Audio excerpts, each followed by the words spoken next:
Bonjour, bienvenue dans ma librairie. Nous sommes à Montréal, la librairie Le Libre Voyageur.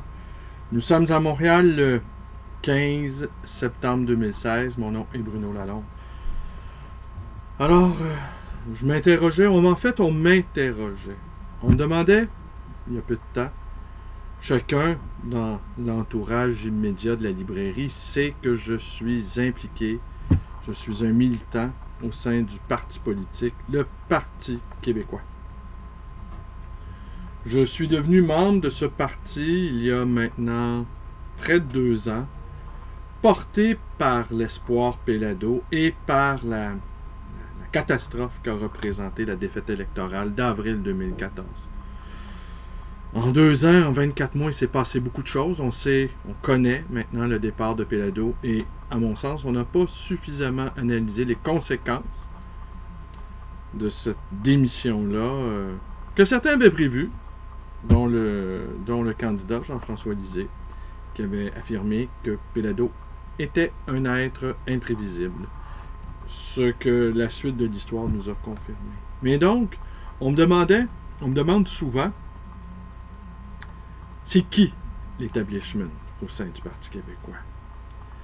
Eh bien voilà, on réfléchit, et l'établissement, je comparerais ça à une sorte de nuage qui se configure et reconfigure au gré des situations et au gré des circonstances qui se présentent. Il n'y a pas un pôle unique de pouvoir. Il y a des micro-pouvoirs, des micro-pouvoirs moléculaires qui entrent en action les uns avec les autres et qui se déplacent.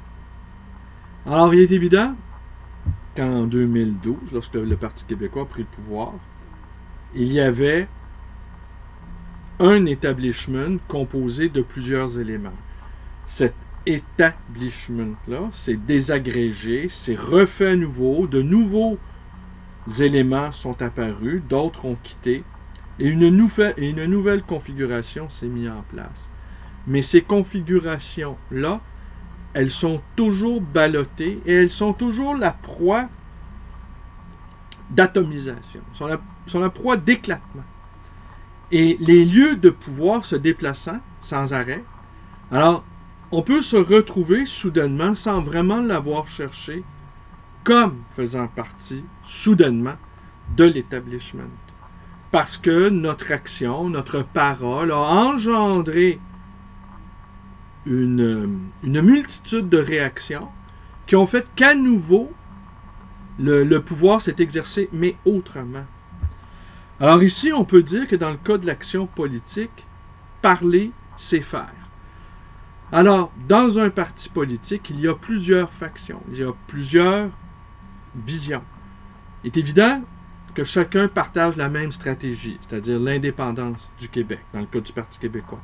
Mais les moyens d'y parvenir, eux, changent. Les tactiques utilisées changent. Et c'est là qu'à nouveau, le pouvoir se manifeste. C'est à nouveau, alors quelle option va avoir préséance sur telle autre? Et sur tel point, on peut être d'accord avec un membre ou l'autre d'une faction, et sur tel autre point, on va s'en dissocier. Ouais. Alors voilà.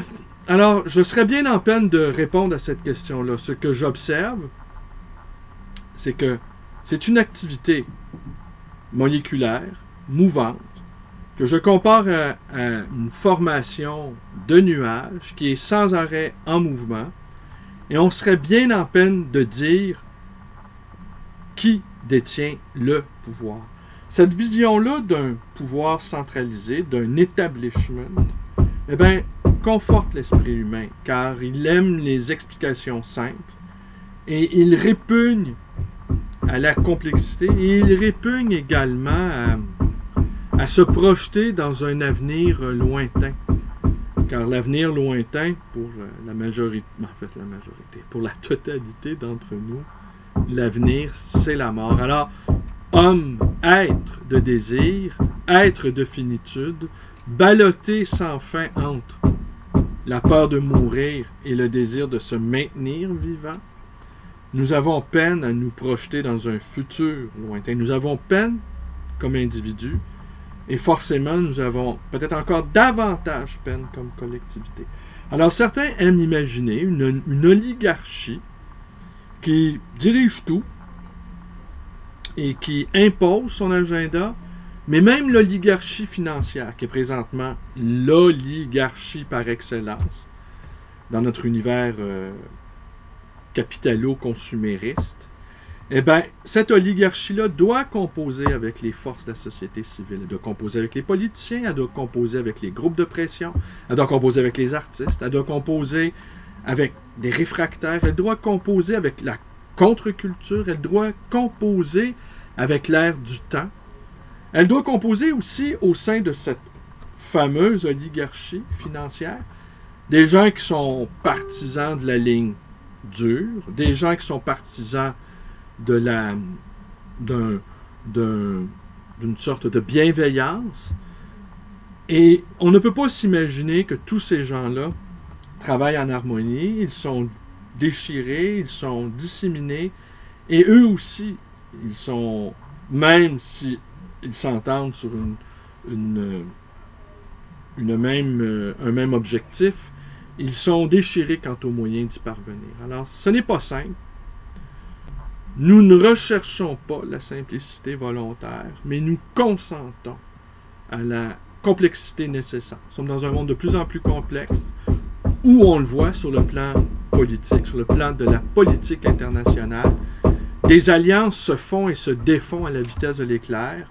Les Russes et les Turcs qui étaient des ennemis il y a à peine quelques semaines, à la suite du fameux coup d'État manqué, enfin, il y aurait long à dire là-dessus aussi également, eh bien, sont devenus des alliés.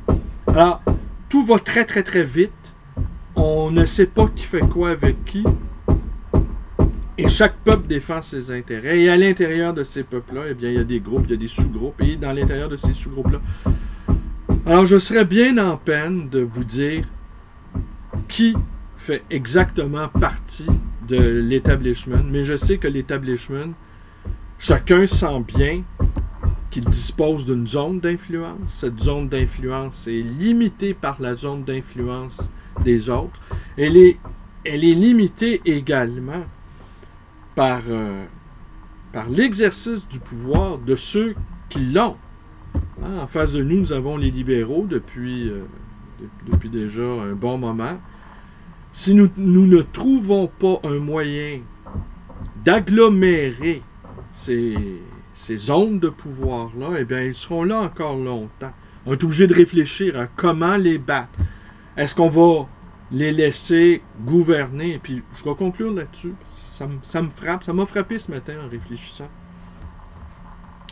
Eh bien, les libéraux se détestent entre eux. Hein. Ne vous y trompez pas. Couillard déteste Barrette. L'État-haut déteste sans doute